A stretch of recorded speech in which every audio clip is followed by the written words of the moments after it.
Hello mga guys, balik na naman tayo sa aking YouTube channel.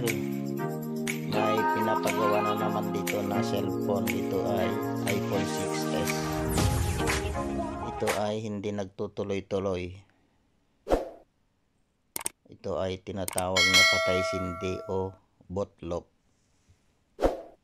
Ayun siya mga guys, makita nyo. Nag-open siya pero namamatay. Tapos mag-open ulit. Hindi nagtutuloy. So ito ang titingnan natin.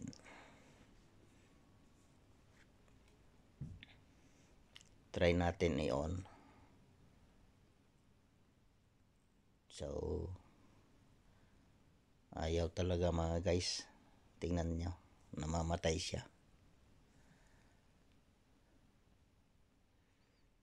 I-open natin para malaman kung ano ang problema niya sa loob.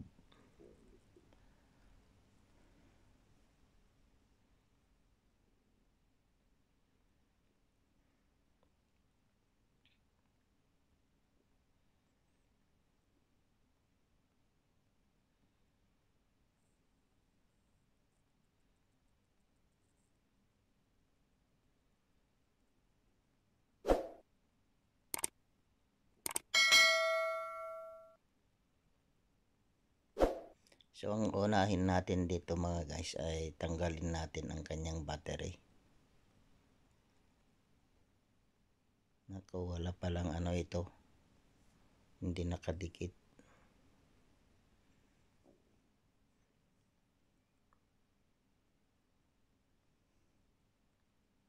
So ang gagawin natin dito sa battery niya mga guys, i-activate natin.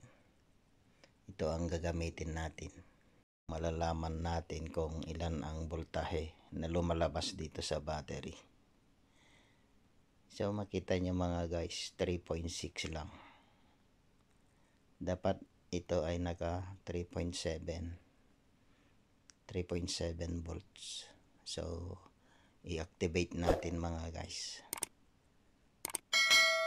I-charge natin dito hanggang maging ang kanyang reading ay nasa 3.7. So hayaan lang natin mga guys, mga 5 minutes. Dito makikita natin kaagad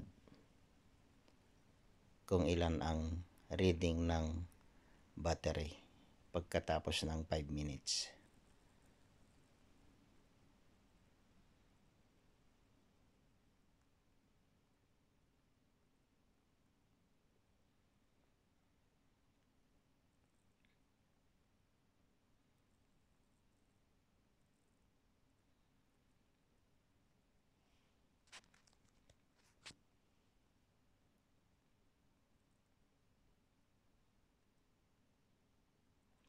So tingnan natin mga guys. So makita nyo mga guys, naka 3.7 na. Kanina 3.6 lang.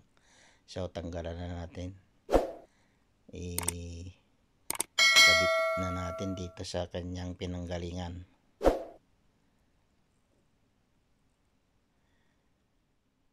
Maglagay pa tayo ng pandikit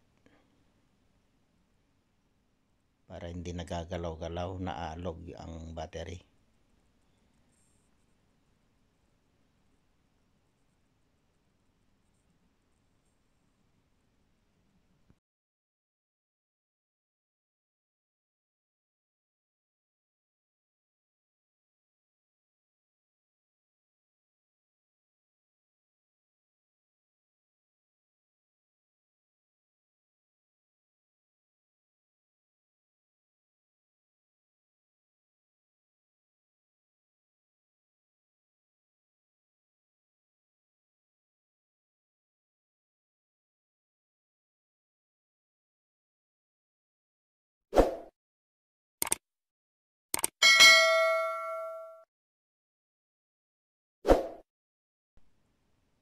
So ilagay na natin ang kanyang battery mga guys.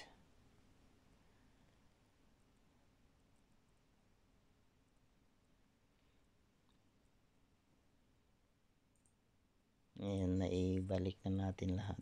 I-try natin on para makita natin kung magtutuloy na siya. Pag nagtuloy ito, okay na.